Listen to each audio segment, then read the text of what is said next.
4వ తేదీ రిలీజ్ అని చెప్పి సంతోషంగా హ్యాపీగా ఫీల్ అవుతున్నాం. ఇంకా 3 రోజులు ఎప్పుడెప్పుడు 4 వస్తుందా ఎప్పుడెప్పుడు 4 వస్తుందా అని చెప్పేసి మేము వెయిట్ చేస్తున్నాము.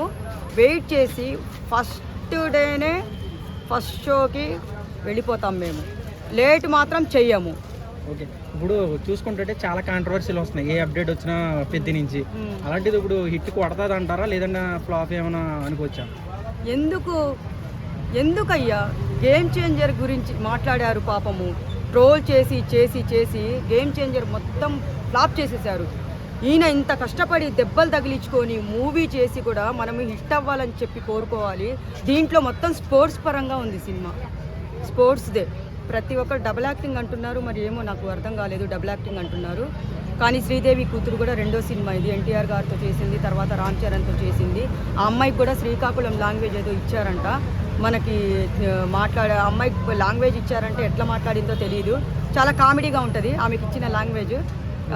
ఓకే, అయితే తను జాన్వీ కపూర్ రామ్ చరణ్ దగ్గర పక్కన సెట్ అవ్వలేదు, తనకి ఆ లాంగ్వేజ్ సెట్ అవ్వలేదు, ఆ క్యారెక్టర్కి అసలు సెట్ అవ్వలేదు, అసలుగా ఎందుకు తీసుకున్నారని అంటున్నారు అందరూ. బయట కాంట్రవర్సీ నడుస్తుంది అంతా. దాని గురించి కూడా మాటలు జరుగుతున్నాయా?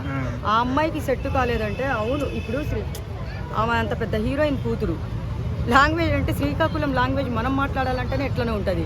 పోయి ఈ సినిమాలో ఒక్కటేసారి ఇంకా ఏదన్నా మన ఇది రాయలసీమది ఇచ్చి ఉండొచ్చు కదా.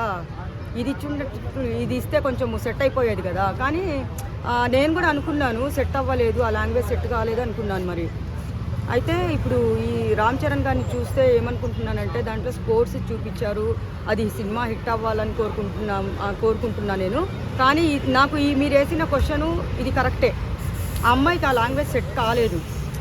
డబ్బింగ్ ఇస్తారు, అమ్మాయి మాటలు ఏం ఉండదు కదా, ఓన్ డబ్బింగ్ ఏమి ఉండదు కదా. దానికి దీనికి అసలు సెట్ కాదు.